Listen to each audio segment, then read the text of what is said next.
Part 1 of session 50. We're halfway through, and here we're going to talk about the experiential catalyst programming and a little glimpse on the love of the negative entity. Let's begin.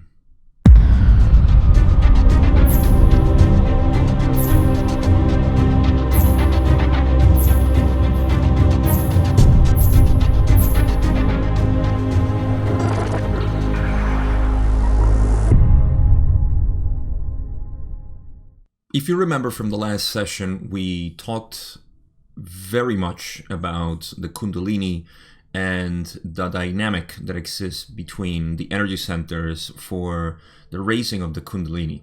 So now this session is going to start with a conversation about how experience is actually attracted to the individual. So there's going to be a mention about the South Pole, which that's the reason why I'm mentioning last session, because I think it's important to keep in mind. Always remember that if you study the Law of One, it's important to relate what was the line of thoughts that Don was having and the conversation that they were having previously, because they always impact, or almost always they impact, the conversation that comes afterwards. So in this case, that's the reminder to go back to the Kundalini, which was the core of the dialogue between Don and Ra before. And so this conversation is going to be related to that, and we're going to talk about the South Pole. Now, I don't have much of an introduction other than send you back to last session if you didn't watch that. But if you're up to date, then great, because we can start talking about this, and we can start. It's going to be interesting. We're also going to talk about the live programming as it is, and that's also something that we talked about. I believe it's session 48 or also 49. I forget. But we already talked about the programming of, I think it was session 48 actually.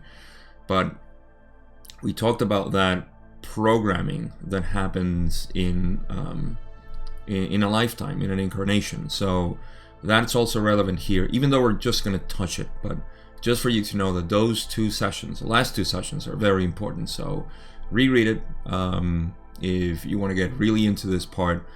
And if not, I'll make my best as usual just to recap and try to compact things so it makes more sense. And with that, let's just start with the first question that I have. Actually, the first question, of course, just how was Carla? And the answer that Ra gave was that she was as previously stated.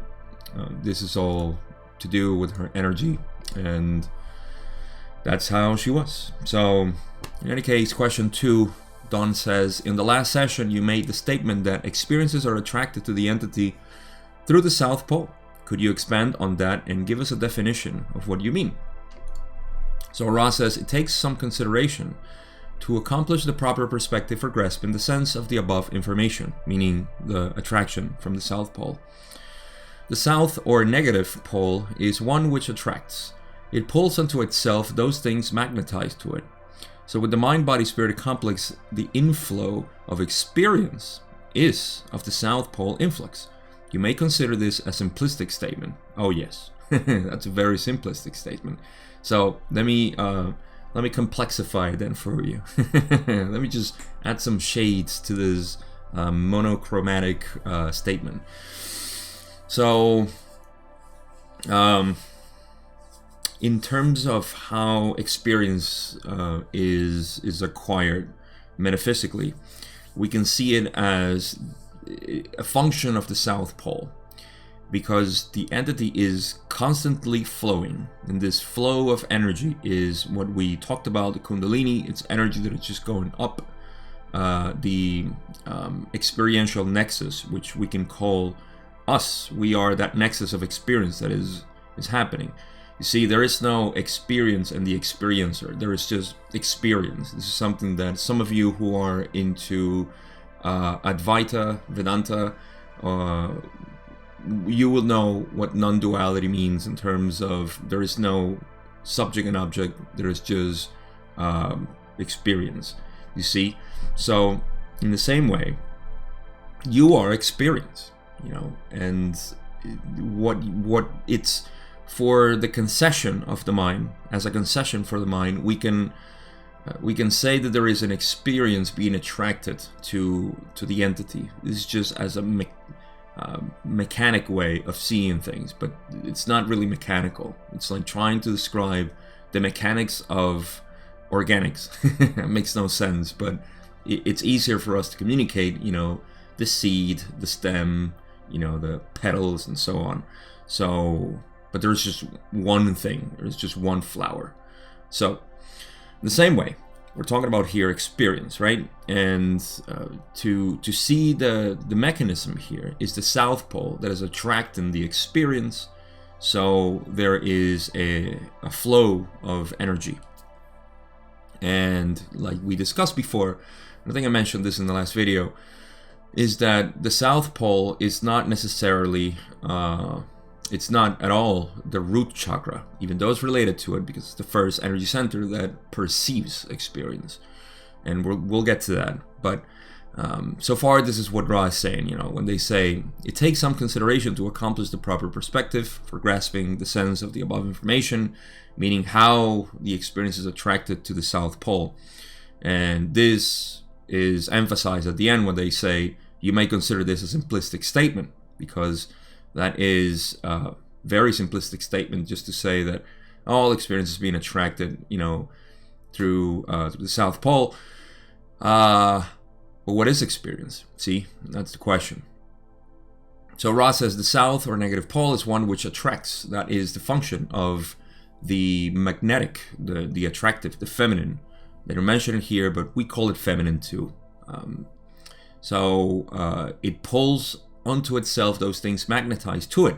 And I think this phrase kind of invites us to paint it with so many things that are magnetized to ourselves, because you can see people all around and you invariably will see that everybody is attracting different experiences. That is because they are magnetized differently. See? It pulls onto itself those things magnetized to it. Magnetize, or say the programming, which we're going to get into, is what decides what's going to be attracted there. So again, it's a simplistic statement that the South Pole is just going to attract, but it's not going to attract physical, you know, inert experience. It's going to be very specific in terms of what it attracts. So this has to do, like I said, with programming. And you will see that two people may be in the same environment, but they both attract different things to it. And this is part of the catalyst that is needed too, and it gets very complex, as you can see. But the nature of it is that, you know, the South Pole, in terms of this, the dynamics of the polarity that exists between positive and negative, this is what the negative is doing, is attracting experience.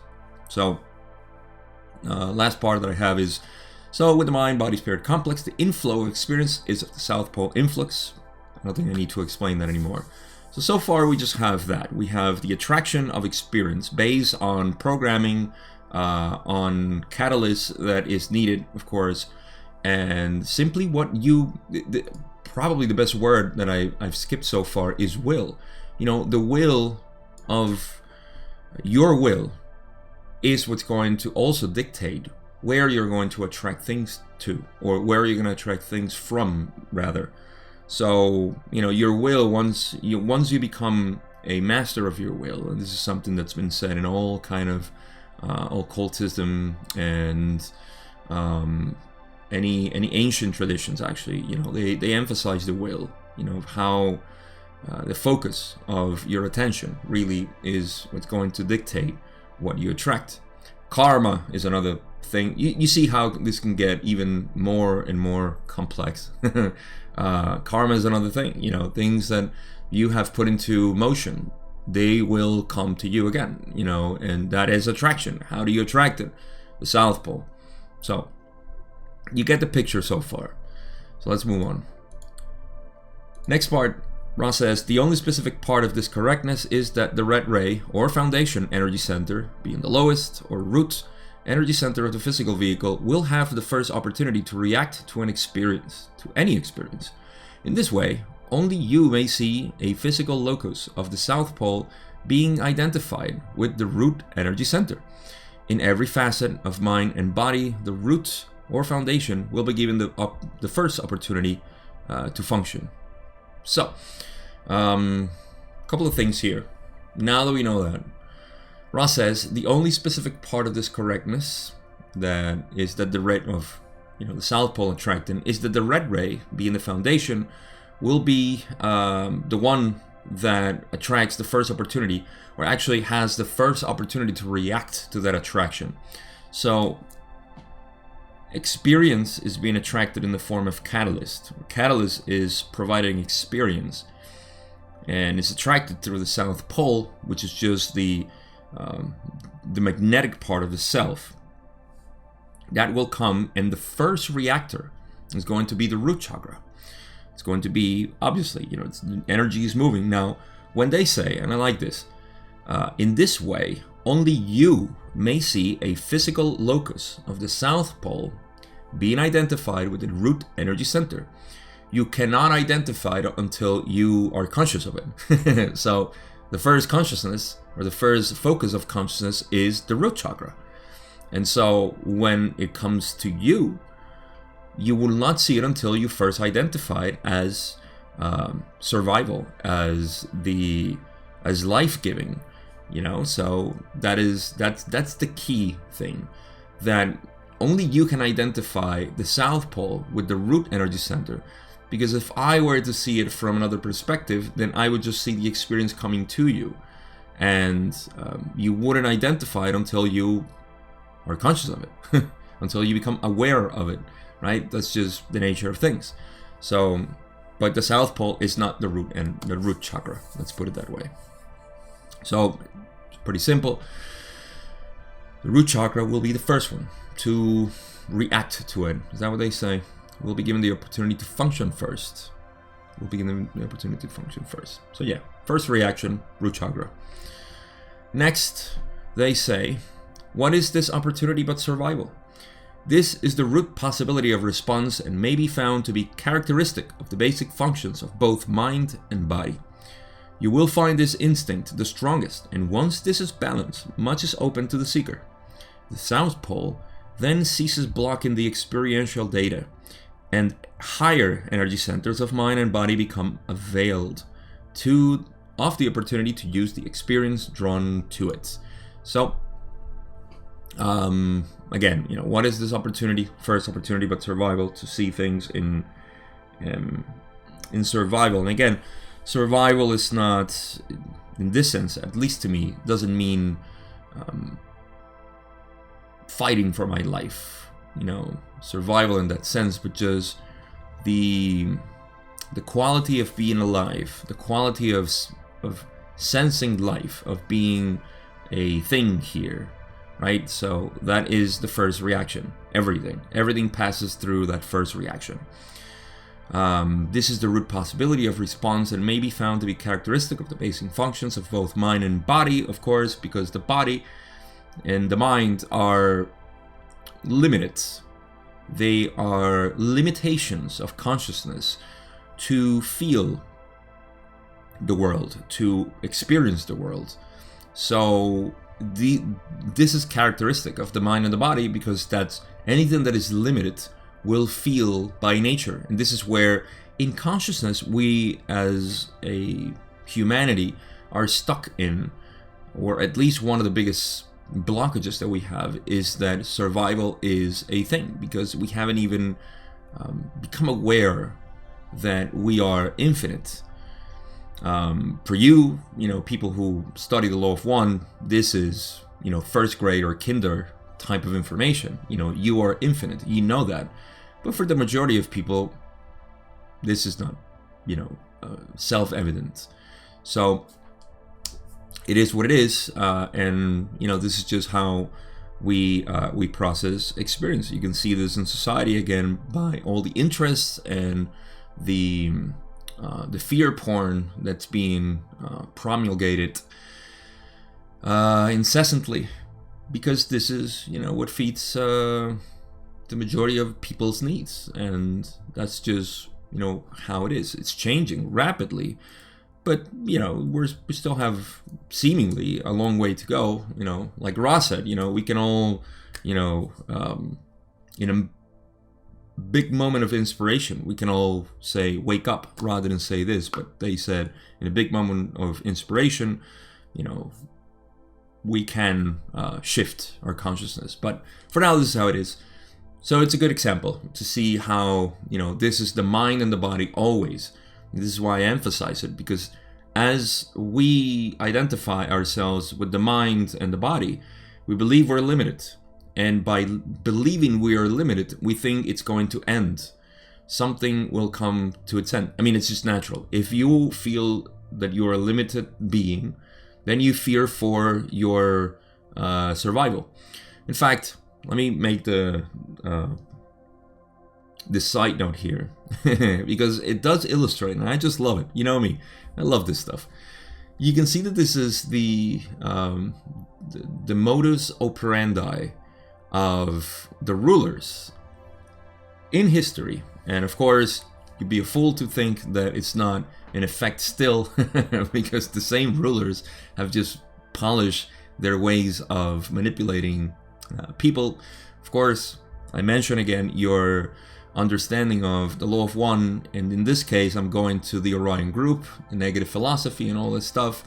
It's pretty easy for you to understand this, so I'm not going to extend myself here. But you will see that these methods are to maintain the limitations of the self, believing it's a mind and it's a body. This is just how it works. It's maintaining people, society, in the belief or in the ignorance of knowing who they are, of realizing the self. So this is it's always kind of it's fed to people that we are limited beings, that we even religion, you can see this. Even religion, you can get to the point where you see, I mean, it's so easy. At least most religions will tell you that you need them.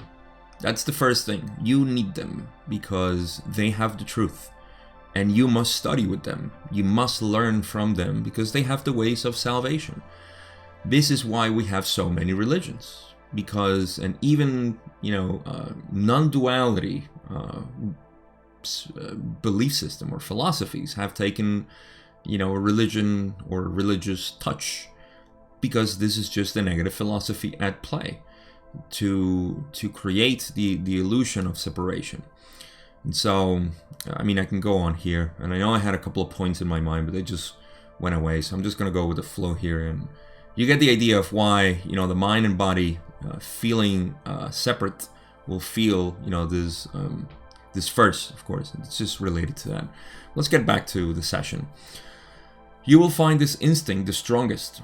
Yeah, of course. And once this is balanced, much is open to the seeker. This is important because once you balance this activity of feeling a limited being, then much more energy will flow up. The South Pole then ceases blocking the experiential data, and higher energy centers of mind and body become availed. This is availed means useful, and of use, available. It doesn't mean available, but it becomes available also, of the opportunity to use the experience drawn to it. So it's almost like the other energy centers are waiting, of course, for this first focus of attention goes away, so the energy of the experience just flows up. And again, if you watch the Kundalini video, then you know what we're talking about, how this works. So first we gotta unblock that, otherwise we're stuck. Question 3, Don says, why do you say the experience is drawn to or attracted to the entity? Ra says, we say this due to our understanding that this is the nature of the phenomenon of experiential catalyst and is entering into the mind-body-spirit complex of awareness. Hey, listen, we just see it that way. What do you want me to tell you? That's a funny answer. I love it. So, if you want a funny answer again, Ra is going to oblige. Don says in question 4, could you give an example of how an entity sets up a condition for attracting a particular experiential catalyst, and how that catalyst then is provided or is learned? Ra says, such an example may be given. God's the thing that made me laugh. Don says, will you give that? And here Ra says, we pause to scan this instrument's consciousness for permission to use its experiential catalyst as example. We may proceed. This is one instance, and extrapolation may be made to other entities which are aware of the process of evolution. This entity chose, before incarnation, the means whereby catalysts had great probability of being obtained. This entity desired the process of expressing love and light without expecting any return. This instrument programmed also to endeavor to accomplish spiritual work and to comfort itself with companionship in the doing of this work. Okay, so last couple of questions are kind of irrelevant.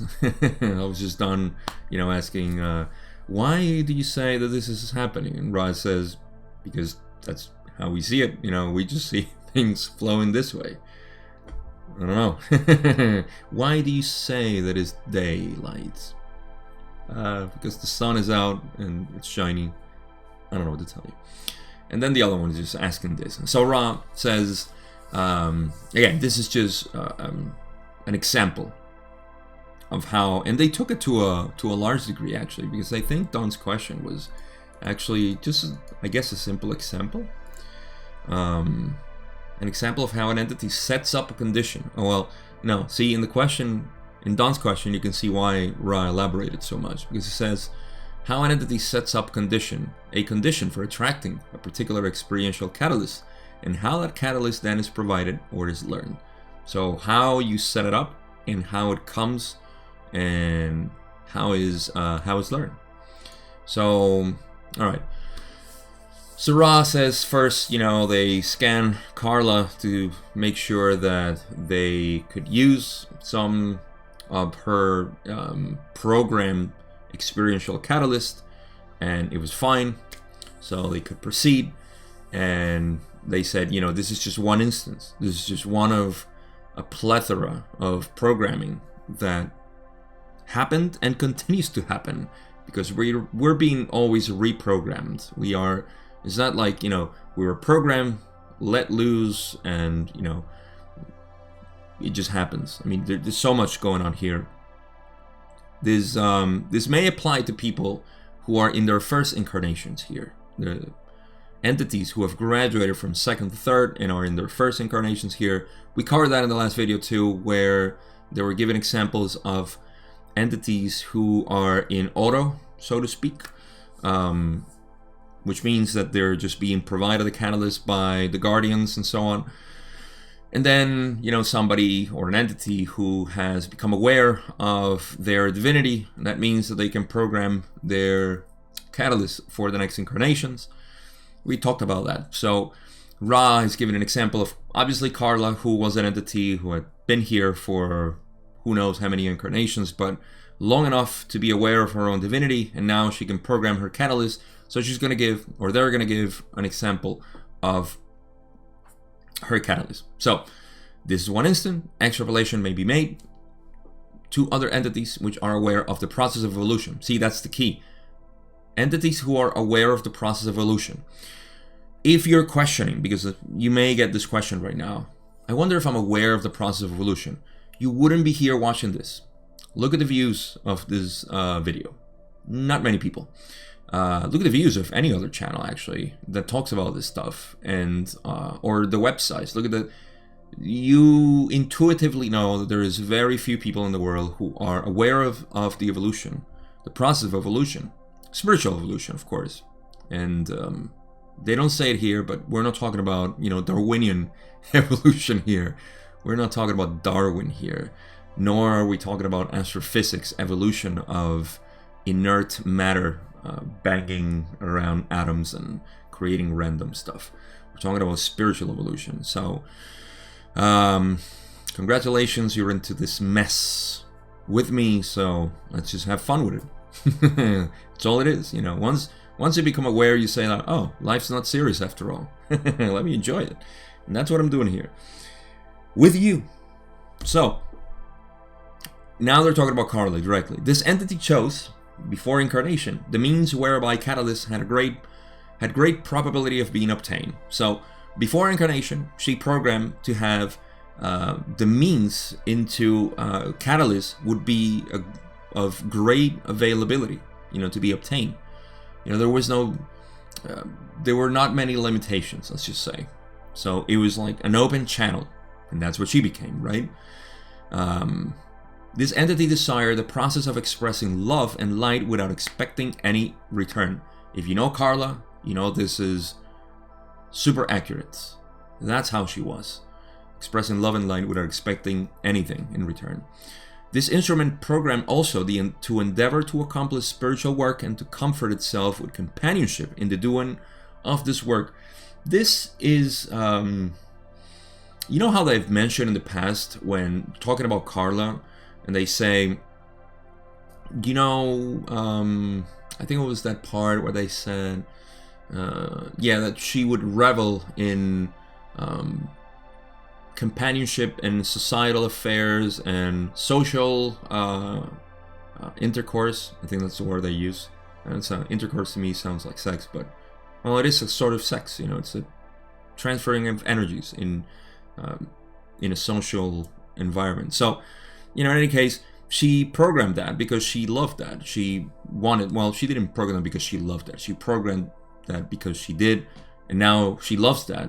So she would enjoy more social company and that stuff, and that would energize her vital tanks. Let's put it that way. So that's what they're saying here.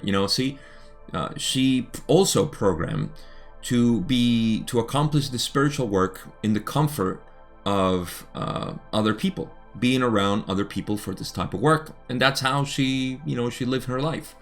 It was pretty accurate, of course. Once she became aware of that, and of course, she was probably aware of it for a long time.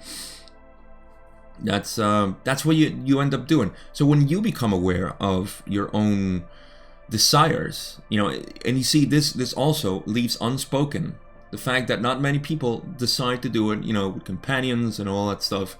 I know I'm a loner. I love it. I just enjoy my solitude. And I know people who enjoy being with other people. They program themselves that way. That doesn't mean that they can't be by themselves in solitude, but they draw a lot of energy from that environment in social groups. Whereas other people's like me, we enjoy solitude. It's just it's beautiful. I've encountered many people who are, in my view, very well balanced, in terms of what they want. It's not that like they're hiding or they're engaging in social interactions and everything. They don't get overwhelmed, but they just enjoy it. If they're by themselves, they just love it, and then they can spend weeks like that, and all of a sudden, another social gathering will go. It's programming how you endeavor to do the spiritual work, because that's it. Spiritual work can be done anywhere at any moment. So, there's so much we can get out of just single phrases here. Anyhow, Ra continues and says, agreements were made prior to incarnation, the first with the so-called parents and siblings of this entity. This provided the experiential catalyst for the situation of offering radiance of being without expectation of return. The second program involved agreements with several entities. These agreements provided and will provide in your time-space and space-time continuum opportunities for the experiential catalyst of work and comradeship. So, agreements were made prior to incarnation. These are agreements between higher selves, between souls, soul families, soul groups, all that stuff. this is where it stems from. It is the agreements that we made with, say, they're saying in a couple of parts, with the so-called parents. I love that. So-called parents and siblings of this entity. Because, yeah, well, you know, your parents are not your parents. They are just more friends and allies in your programming. And this can get very murky for people who have had such a terrible relationship with their parents. Because, you know, it's like, well, I can't consider them, you know, part of my space family. You know, that's just unresolved issues that people need to go through. And I've been through them myself, not with my parents. There's, you know, a couple of things that always come up with your parents that are always, you know, like, why did this happen? Then you finally realize and say, oh, okay, you know, I see why. Or I can see why this would be, you know, helpful for me. It's all about you. You're the most selfish person in the world. This is all about service to self. Because service to others is service to self. Anyways, there's only one self. See? You didn't expect that. But that's how it works, really. You know, when you do service to others, you do it because you see yourself in them. So it really is service to self and service to others. This is what Ra says, that is much more effective to be of service to others than only service to self, the apparent self. We should start distinguishing that sometimes in my vocabulary. Service to self, the apparent self, or service to the only self that exists. See? So, how did I get to this? Parents, okay, siblings, and so on. You, this is just, I'm just going to make a caricature here for the notion that you have parents or neighbors or family members, whatever, that you still have unresolved issues. And again, this is a caricature. This is not how it works, but this is a caricature. Imagine that in previous lives, you've had, again, this is so watered down, but imagine you had issues with with somebody, with an entity, okay? And that entity you couldn't see. Maybe you killed them or you injured them or whatever. You know, you just couldn't be together. Such a rejection between the two. So the next life, you both say, oh, well, we messed that up really bad, huh? What do? How about we're brothers next time? Hey, how about you're my father? You know, now I am bound to be, you know, with you. And that will kind of dissolve a little bit more our differences. Sort of. Again, this is a caricature, but you can imagine how this works. So you have no idea. And I love that Ross says so-called parents and siblings, because they're not our, you know, parents all the time. I remember talking to a girl, and you know, she was very much attracted to me. And you know, I said, you know, in another lifetime, I could have been, you know, your father. And she was like, I can't fathom that, you know, because she's thinking of incest. I mean, this is the limitation of the mind when you believe that, you know, what you feel for somebody here must have been for other lifetimes always the same. It's not true. So, you know, we just exchange roles here in a way that is harmonious for our evolution. So you can see how, once you become aware of this, you can accept everybody and say, you know what, I accept everybody because they were here. I am here to accept them because I couldn't accept them maybe in another lifetime. Just play my caricature here. But I digress. The point is that we make these agreements with them. Whatever the case may be, we don't know. We just know that we're here to love them all. Period. That's it. And it's not a forceful thing. You just gotta find it in your heart to love him. So, this provided the experiential catalyst for the situation of offering radiance of being without expectation of return. How that happened in her life, I don't know. But that's how it worked. That provided that catalyst of giving without expecting anything in return. I know from the books that I've read from Carla, she mentioned a couple of times that I think she had a really bad relationship with a brother or something. They couldn't, or a sister or sibling. Let's just call it a sibling. They couldn't get together, you know, because of spiritual beliefs. So you can imagine what was happening there. And still, you know, she always offered what she could. So that was the opportunity. See, that's a good catalyst there. You know, not seeing eye to eye. Like, you know, my brothers love me for what I do. See, I don't have that issue. They haven't rejected me for what I do and what I am. You know, never. So I never had that catalyst. You know, for me, that was just great. You know, my parents, the same thing. So I know I didn't program that. But I did program other stuff, obviously, which I'm not going to bore you with the details, nor is it relevant to this video. So I'll continue. And the second program, you see, this is the second program that they took out of Carla with her permission, which was the hanging out with people and enjoying and all that stuff. The second program involved agreements with several entities that she wanted to interact with in this incarnation. These agreements provided and will provide in your, I mean, Carla's dead already, but this was more than 40 years ago, and she died recently in 2015, if memory serves. So, you know, that's just what they said. You know, comradeship, opportunities for experiential catalysts, and so on. So, everybody you encounter, and you have, even if it's a meaningful relationship, for whatever the reason, that's something you program with them, and you have something to take out of it. You know, could be very small, could be an exchange with a stranger in an airport for an hour or two while you wait, and you have a good insight, and you say, "Wow, thank you." You know, so more to cover here. Ross says there are events which were part of a programming for this entity, only in that they were probability vortices having to do with your societal culture. These events include the nature of the living, or standard of living, the type of relationships enter into in your legal framework, that sounds like marriage to me, and the social climate during the incarnation. The incarnation was understood to be one which would take place on harvest. So these are not programs and agreed, like say, the first one, it's you can extrapolate as I'm going to use a terrible word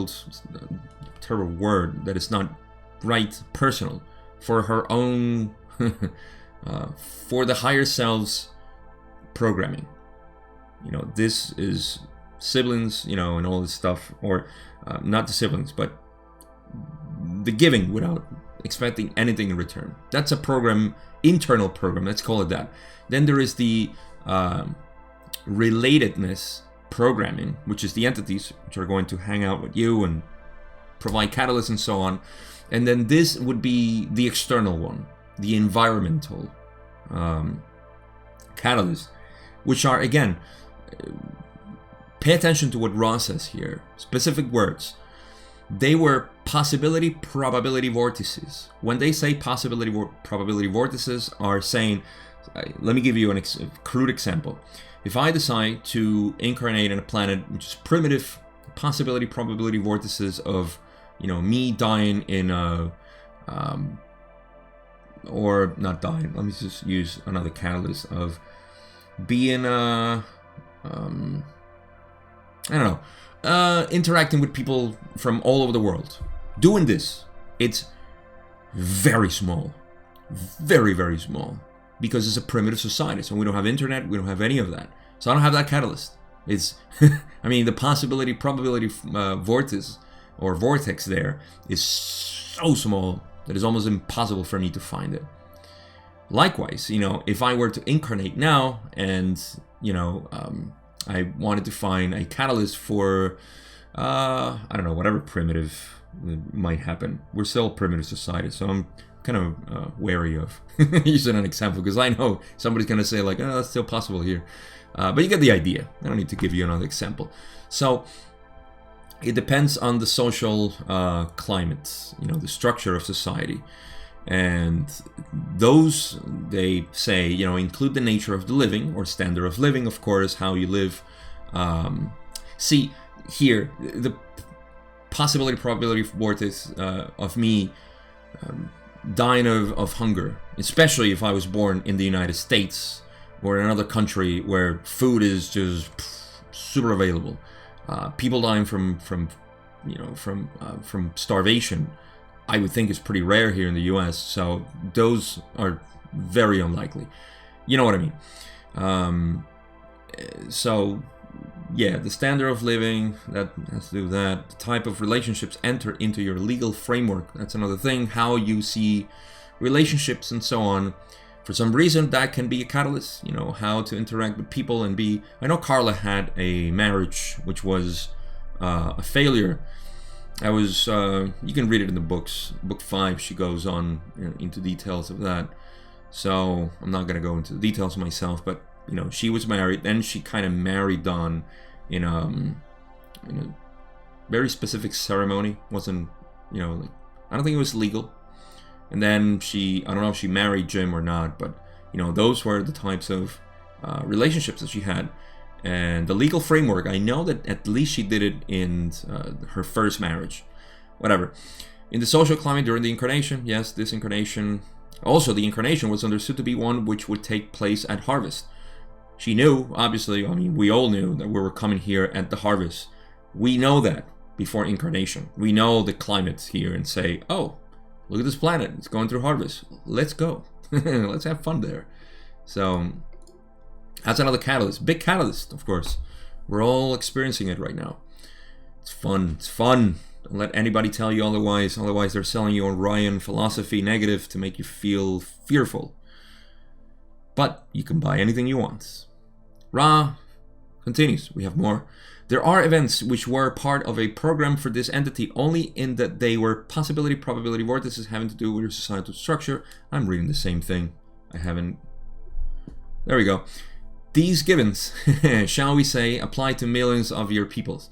Those aware of evolution and desirous in the very extreme of attaining the heart of love and the radiance which gives understanding. No matter what the lessons program, they have to do with other selves, not with events. They have to do with giving, not receiving. For the lessons of love are of this nature, both for positive and negative. Those negatively harvestable will be found at this time endeavoring to share their love of self. Yeah, we'll get to that. Negative ones. We'll get to them in a moment. So, these givens apply to millions of your people because millions, at least millions, 65 millions in 1981 were wanderers. So all of them were looking, at attaining love, right? Reaching the heart center. But in the same way, millions of people here who are in third density and are evolving, not wanderers, but are evolving. And this applies also, the previous category applies also to many people who have graduated already, have reached harvestability. This has happened, and this is my speculation. In the past 25,000 years, it has been happening gradually or exponentially more. I think so. This is just my belief. I think a lot of people, compared to the 150 last harvest, 50,000 years ago. Actually, no, 25,000 years ago. 50,000, nobody. Zero. So there's more people, and they're all coming back as well. These are called the elder rays and so on. At least those 150 people, 250, 25,000 years ago. But in any case, I feel that this, when they say millions of people are aware of evolution and desirous in the very extreme of attaining the heart of love and the radiance which gives understanding, that's blue-green energy center, these two. That's what they're trying to do. That's, to me, a lot of people in this planet, they may be unaware right now of their spiritual evolution, but in the soul level, they are aware. Believe that. A lot of people are, and you can see that in people. This is why in so many people I see there's a lot of frustration when they want to wake up people because they know. I say, I don't know, my brother, I know he's an old soul, but he's into all this, relationship issues or, all this dark stuff that's going on in the world and blah, blah, blah. Whatever it is, that's just how they're working, but they are aware of that. Maybe not conscious right now, but at the soul level they are. No matter what lessons program, Ra says, they have to do with other selves, not with events. You see, this is why the self is the only thing there is to study, not other selves, yourself. However, the only way, or the best way to see yourself is through other selves, because you are them. To make it a little bit more comprehensible, you are them in the sense that whatever you see in them is really what you're seeing yourself in them.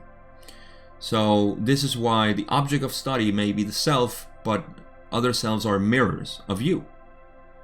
This is why Ra says it has to do with other selves, not with events. Events are illusory in nature and are only there to provide a catalyst where you can see yourself in others. They have to do with giving, not receiving. Of course, we know that for the lessons of love are of this nature, both positive and negative. Giving, always giving, giving, giving. Giving without expecting anything in return for the positive, and those negatively harvestable will be found at this time endeavoring to share their love of self. Have we not found them? They're doing a great job. They're doing fantastic, actually. The negatives are doing phenomenally here on Earth because they're doing that. They're just sharing, their love of self. Look at it. Look at the world right now.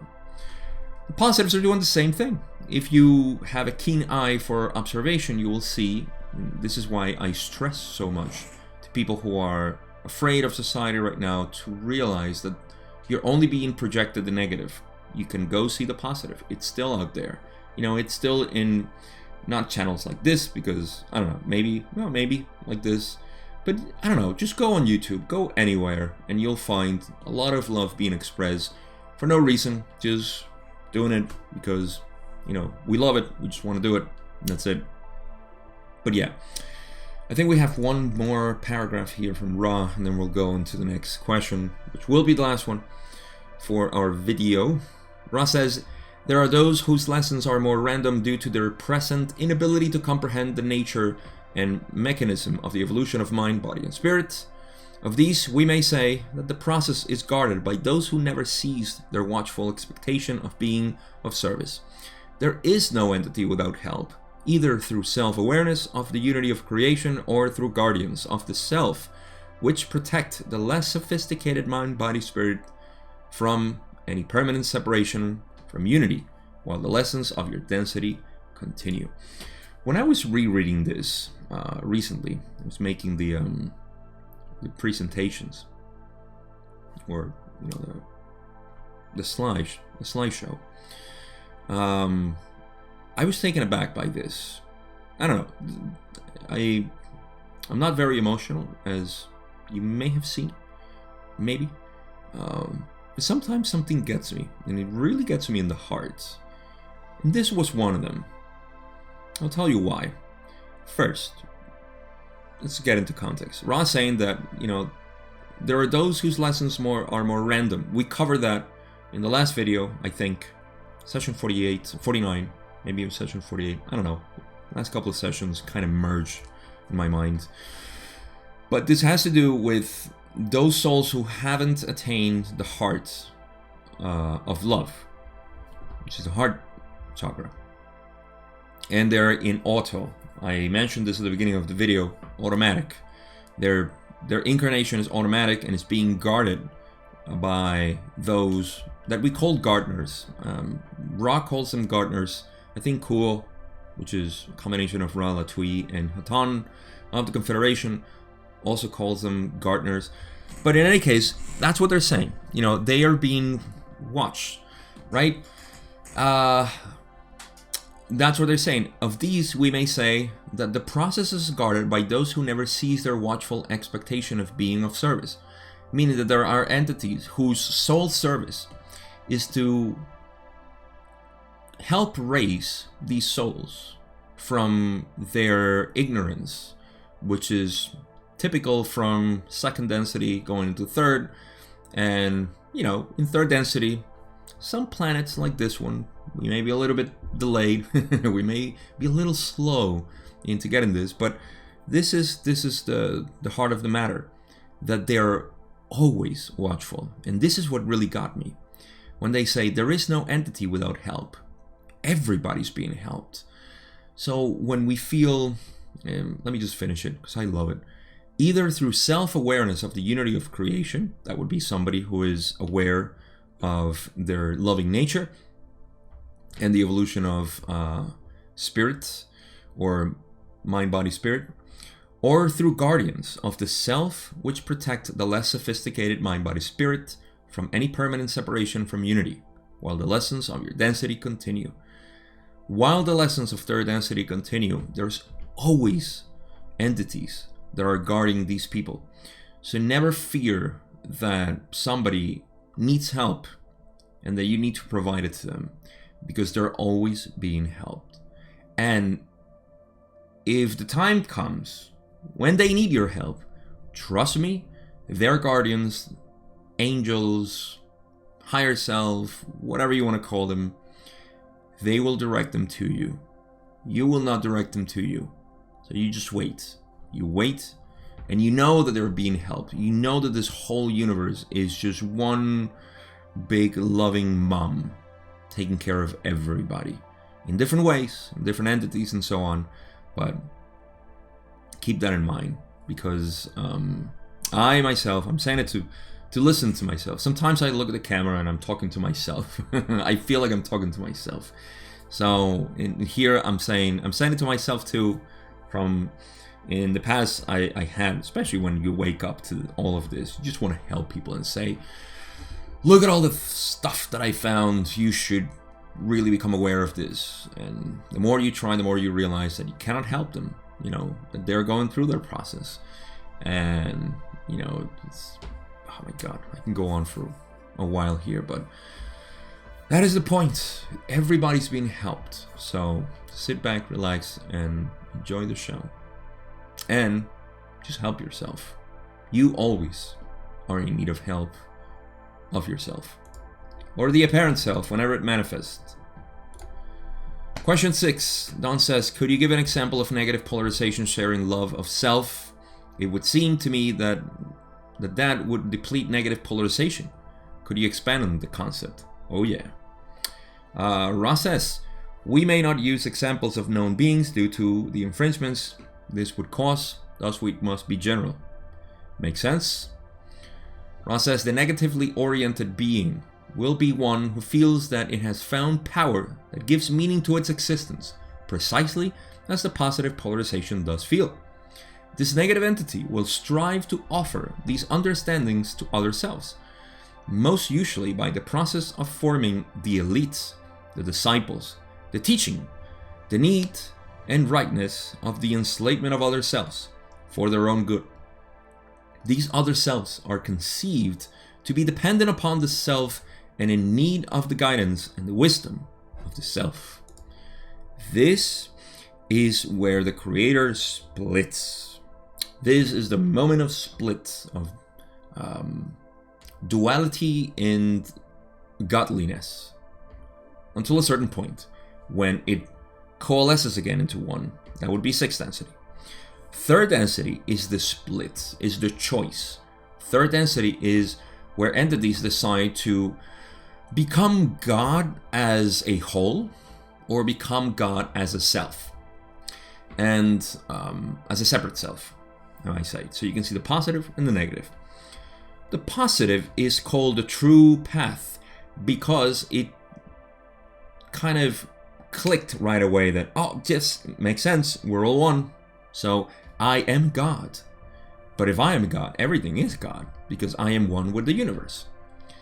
That is a positive path, the path of truth. Some people say, oh, well, how can you be true? How can you be right that that's true? Well, I mean, do the test. I may be wrong for you because you seek a separate self path of godliness. That's fine. I'm not going against that. I'm not going to reject your view of the world. However, if in some level you agree that unity is the nature of the universe, then there is no way you can deny that thinking yourself God in the sense of part or the God, the Godhead, you are that, that are thou. Thou art that. I forgot. That is the point where you say, okay, this is the path of truth. But it's the negative side that is interesting here, right? The one that separates itself. And how does it do it? How does it decide that it's the self? Well, first they say the negatively oriented being will be one who feels that it has found power that gives meaning to its existence, precisely the same as the positive polarization does feel. So they first find power in the self, and say, it's that aggrandizing, that bigotry type of feeling, which is a valid one, for everybody. I mean, I've felt it to some degree. We've all felt it. It's the ego inflating. It's very uncomfortable for people who are naturally positive, because there is a sort of cognitive dissonance that is happening, at some level, and says like, what am I becoming? Who am I? But it can happen, you can just polarize towards the negative. That's fine. Being a positive being, even a six wonder, positive being, doesn't matter. So you feel that, and that's how you start. This negative entity will strive to offer these understandings to other selves, much like we do as well.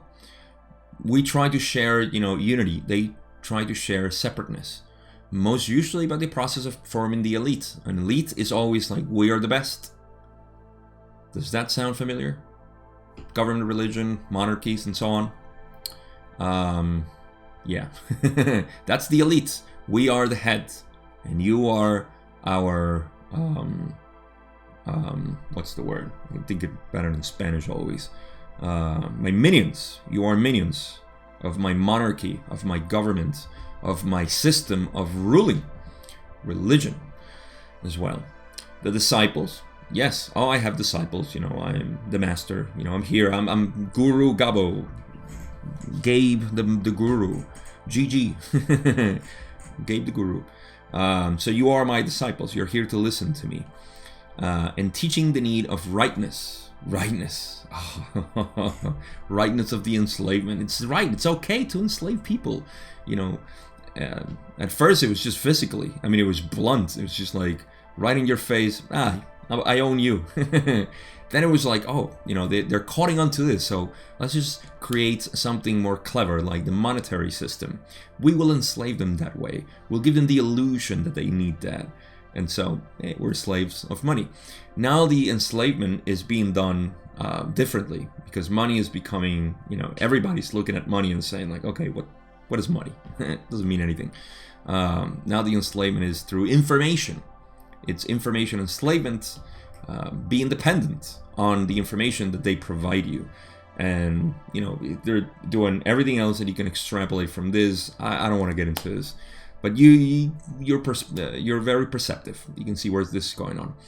So the enslavement of other selves for their own good.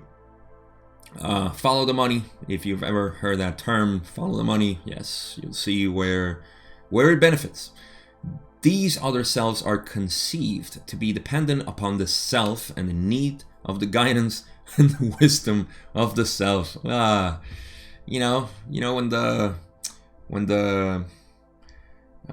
the church says you have to do something, and you're dependent upon them. Yep, sure. When the government would say it, when the monarchy would say it, even now the monarchy has some saying. When the CDC says something, don't get my channel banned, please. You can just feel this, going. It's just the enslavement by saying you depend on me and in my guidance and the wisdom of myself. You don't have wisdom, only I do. So you poor minions need to do what I say because I'm wise. This can also be, taken to your favorite guru who may say this, like do as I say, not as I do. I don't know. Anyhow, this is the end of this first part. The next question is quite large, so I'm not gonna get into that.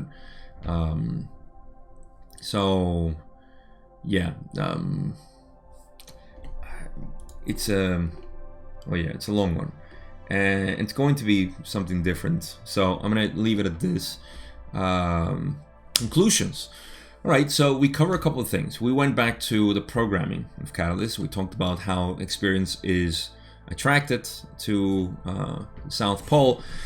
And you know what? Why not? Let me overlap it with the ending of the negative, which is, I think is something that for those who really care, I mean, for those who don't really care, you probably skip that part and just, heard sounds from my voice.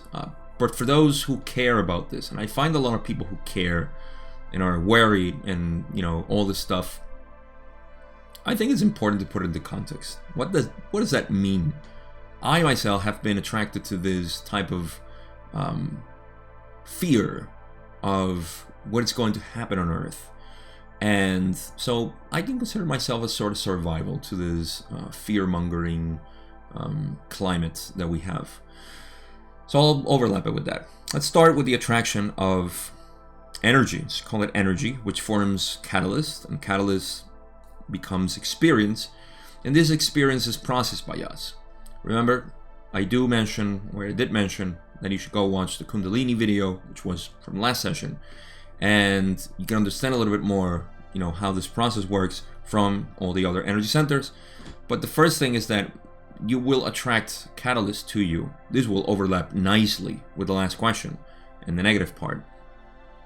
But you programmed this. Let's just put it this way. You program the sensitivity to specific catalysts that will be attracted to you.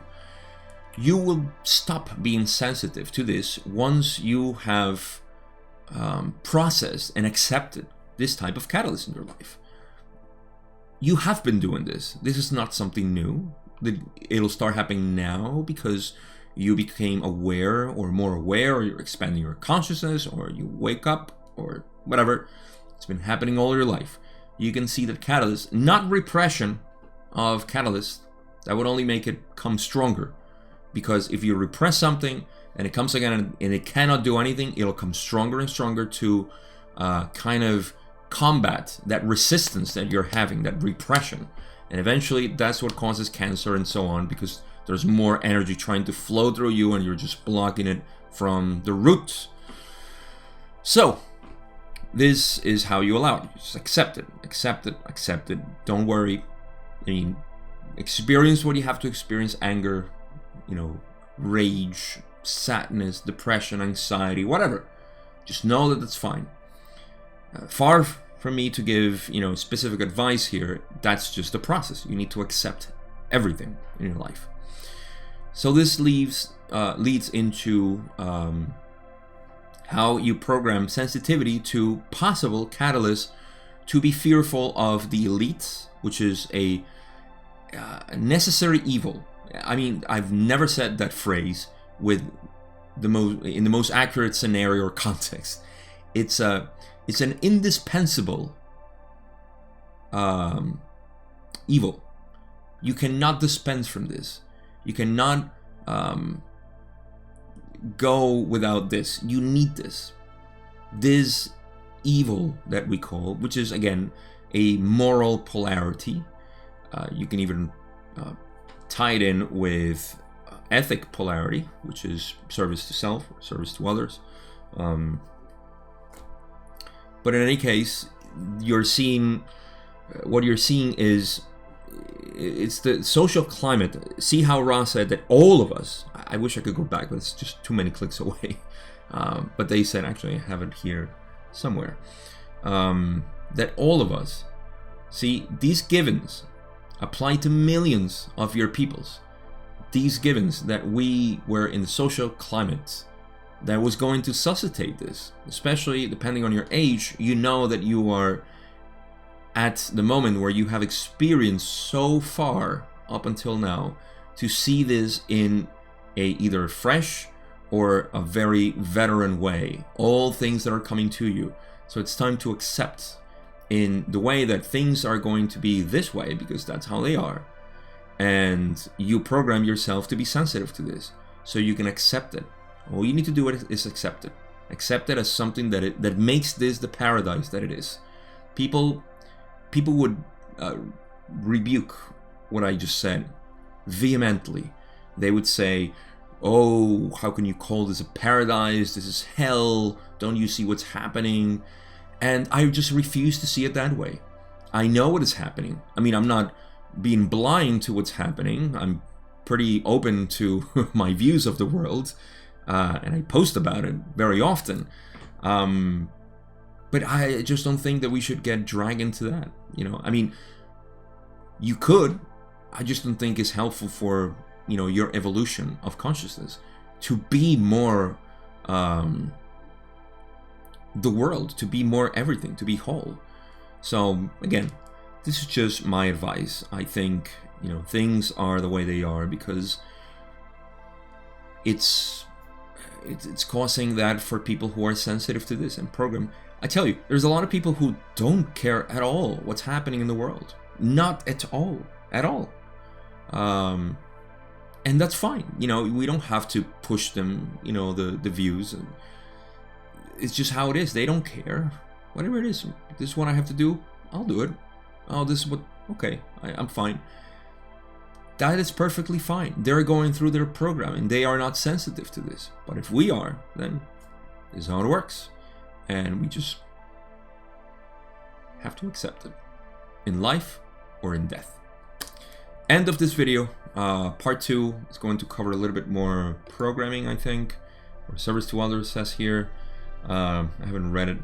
Probably did, and I forgot. But in any case, we'll cover that. Thank you so much for watching, being part of this, and loving this content as much as I do, because I'm glad that I can share this with people, and that people can take anything of value. And that to me is just good enough. Links in the description for supporting the channel or myself if you want to do that. And what is indispensable this time is that you like, subscribe if you haven't, share it with people who may enjoy this type of content in your view, always. And that's it. I have nothing else to say, but I love you because you are myself right there.